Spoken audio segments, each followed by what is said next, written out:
Wheelie presents. Welcome to the payment. Hi guys, it's Wheelie here, and on this episode we'll be doing something a little bit different. Okay, Freddie Dodge posted this picture the other day. I shared it on the Wheelie Club fan page there, but it says a bad day for a friend. Some days get yeah, you all can read that, I ain't gonna read all that. But what it appears is an excavator has sunk down past the cab, and all you can see is the boom of the excavator. If y'all would like to follow me on Facebook, the link will be in the description as always. Or if you would like to follow the Gold Rush group, cause post cool and interesting stuff about the show. All you need to do is search Gold Rush and then like their page on Facebook. We'll catch you on the next one. I'm out. Hey guys, it's Willie. I recorded this part of the episode on Friday evening, so it'll be interested to see what goes on tonight, and even if they show what happens to the excavator this evening. So yeah. Hopefully y'all liked that part of the video, and stay tuned because there's more to come. Hey guys, it's Willie here, and unfortunately they didn't show the excavator incident yesterday on the show, but we've got a lot of interesting things to cover in this episode, so let's get started. Parker's crew. Parker has a tax he has to pay for Tony if he goes over 300,000 ounces. So that's the reason he set his goal to that amount. Now last night, Parker actually went to Tony to try to talk to him to lower the rate on the tax. The rate of the tax as it stands before he went to talk to him was at 25%. And there was no way that the crew was going to be able to mine over 300,000 ounces plus pay that tax amount. So Parker goes to him with last episode's 100 ounces. If y'all didn't realize it, last episode he made like 127 ounces. So he takes 100 of that to Tony. So Tony's like, well, how the heck did you get over 100,000 this quick? Parker's like, well, we got a new wash plant called Lucifer. I know I said that kind of funny, but we'll talk about that in a few minutes. So Parker wants to lower the tax from 25% down to 20%. Just a 5% decrease. That's all he wants. Tony didn't like this idea, and he basically told Parker just to basically F off. But Tony's wife, Minnie, was there, and she talked Tony into letting Parker lease another mine if he wanted it down on Indian Creek. So if Parker wants to take this idea, he would have to run two mines at the same time. So Parker and Tony talks about it, and Parker decides to take the deal. Okay, so yeah, let's how that went over. This is Lucifer. Now we can talk about Lucifer. Lucifer is Parker's new wash plant. he got custom made in the city for $600,000. It runs 157 yards an hour and 333 gallons a minute sprays through the wash plant. We all know that Parker had to debug it last week. Well, this week he had to too. What was going on with it this week is the boat that was holding the spray bars on to the wash plant was breaking, and therefore causing the mounts to break. The solution to the problem was his mechanic put bigger bolts in the mount. Now, the way he accomplished this was simply by drilling out the hose that was already in the mount. Now, even though Super kept on breaking boats, I said they were still able to recover 147 ounces of gold, which I think is pretty good considering they had to go around that whole entire wash plant and replace every boat in the bracket. Which don't quote me on this because I ain't seen the exact specs on it, but the way they was talking about it yesterday, they had to replace something like 6 brackets, which would be 12 boats because there's 2 boats in each bracket.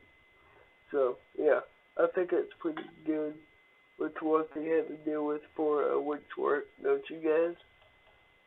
You guys are like, well, how is Parker going to run 2 mines at the same time? Well, that's easy. He's got 2 wash plants. He's got Christopher, which is going to leave over on Scrutton Creek, which is his main mine. And then he's got his second wash plant called Big Red that he got from the Hoffman Crew last year.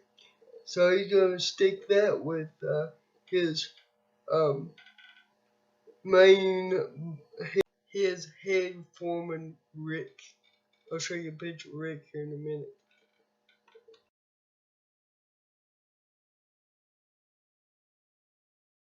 The Beach Crew.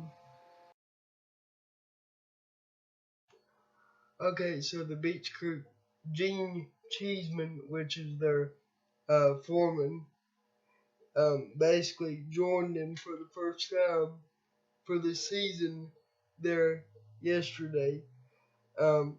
Basically, he had to bring up his camper, so that's what took him a couple of days to get up there. But poor Kevin, let me tell you what, that boy had it rough last night. He is running the smaller dredge, if you all remember. Well, basically, the dredge bucket line works like a bicycle chain. And I couldn't find a picture of this, or I would show you to kind of give you a better representation, but I'm going to try it the best I can. At the end of the bucket line, there's a wheel with what they call pressure plates. It's basically like your gear for your train in your bicycle. Okay, those pressure plates has worn down so bad that when the bucket line hits rough, God, I finally thought of it. It basically just doesn't let the bucket line go up like it should, so it's slipping the belt on the belt line, which is basically not letting the buckets go up into the inboard wash plant on the dredge. So Kevin reported this to Tony a month ago, but he was paying a visit to Kevin one day and noticed it was slipping. And Kevin's like, I know what to do. All we need to do is get in there and rewear those pressure plates and to the ones that we got new.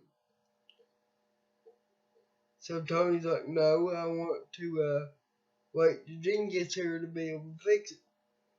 So Gene gets there, and Gene's like, well, you boys know what you're doing, go right ahead and fix it. And so Tony calls Kevin off the dredge in the middle of the repair to bring the gold back home. And when Kevin gets there, he has a talk with his dad about maybe calling more shots on the dredge, and Tony goes off on him. He's like, all shutdowns will go through me and only me, and I would make the decision at that time. So, yeah. So I don't know if Tony was just having a bad day or not.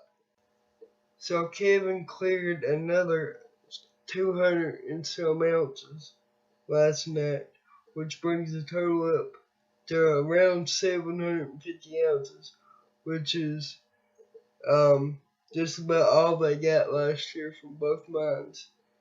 So he's doing pretty good for himself if his dad would just let him call his own shots.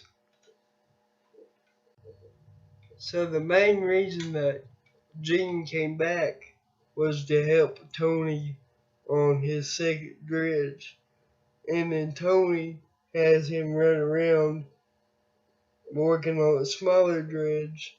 Plus, Tony bought 2 tugboats winter that Gene is going to have to completely redo. All that he's got is basically just a shell. So as you guys can probably tell, Gene was getting pretty mad at Tony because Gene thought he was there to work on the second dredge, not do all these little tests for Tony. So that's where they kind of left off on the beach crew there last night. The Hoffman Crew. So as you guys know, the Hoffman Crew decides to leave Alaska to stick in their home state of Oregon to go mining this year. The problem with that idea is they've got a claim called the High Bar Mine that isn't producing like they want it to produce. So they go around looking for different claims and looking basically anywhere that they can get gold from. So they come across this one claim called broccoli. I don't exactly know how to say it. So if you guys know how to say it, leave it in the comments below. But they decided to go ahead and talk to the mine owner. The mine owner's like, yeah, go ahead and take it. So, like Parker, the Hoffman Crew is going to be running 2 mines this year. How are they going to do that, you guys are asking? Well, simple. They've got Monster Red up in Alaska, if y'all remember. So they take Freddie Dodge with them, which is the guy who posted that picture in the mastermind behind the wash plant. So, yeah, they get up into Alaska. They hire a crane operator with a crane to help them dismantle Monster Red. So they get to the most important part of the wash plant itself, called the shaker, which is apparently a one-of-a-kind piece for that machine. And to have Freddie remake it would take ages. So Seamus asked Freddie, which is the crane operator. I can't remember if I told you all that or not, but Seamus is the guy who operates the crane. So Seamus asked Freddie how much does it weigh. He said 20 to 30,000 pounds. Seamus was like, okay. So he's got this device in his cabin that will tell him how much the crane's picking up. So he's sitting there counting off the weight to Freddie. He goes like 19, 20, 25, 30, and the thing wouldn't burst. So he goes a little bit more. He goes to 36,000 pounds, and the shaker still wouldn't budge. So, Freddie's like, there's something wrong here. I'll tell you what's wrong. There you go up into Alaska, right? Where Alaska still has permafrost.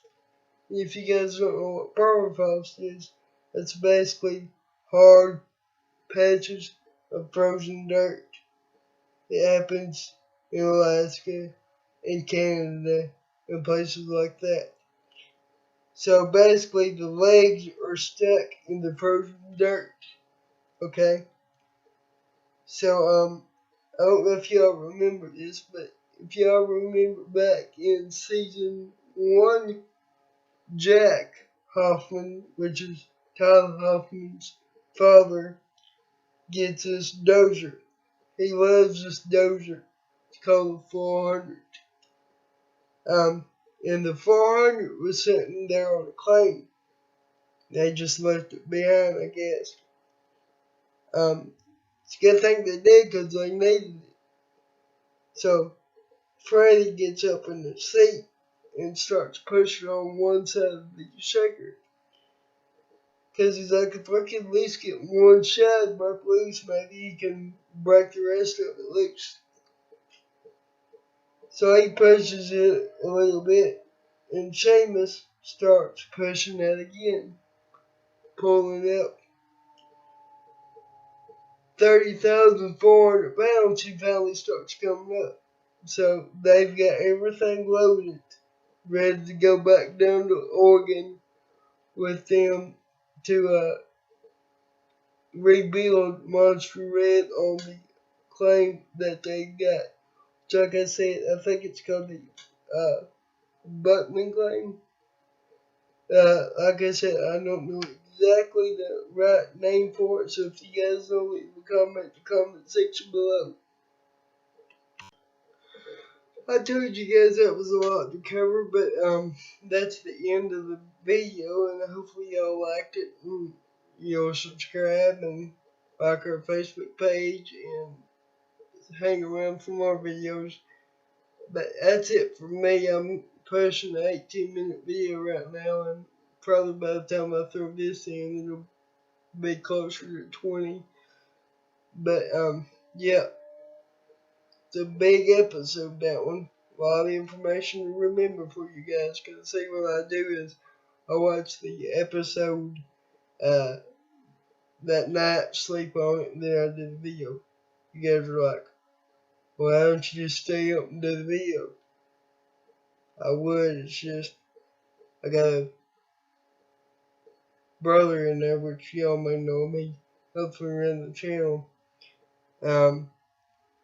He goes to bed at 9:30. He ain't been feeling too good, so I just let him go to bed, and I finished watching the TV show. So if you guys noticed something I forgot, or something that I didn't get quite right, or anything like that, that's the reason why. But anyway, guys, we'll catch you later. Hopefully y'all liked the episode, and we will see you next time. I'm out. Bye for now. Subscribe and like us on Facebook down below. Catch y'all later.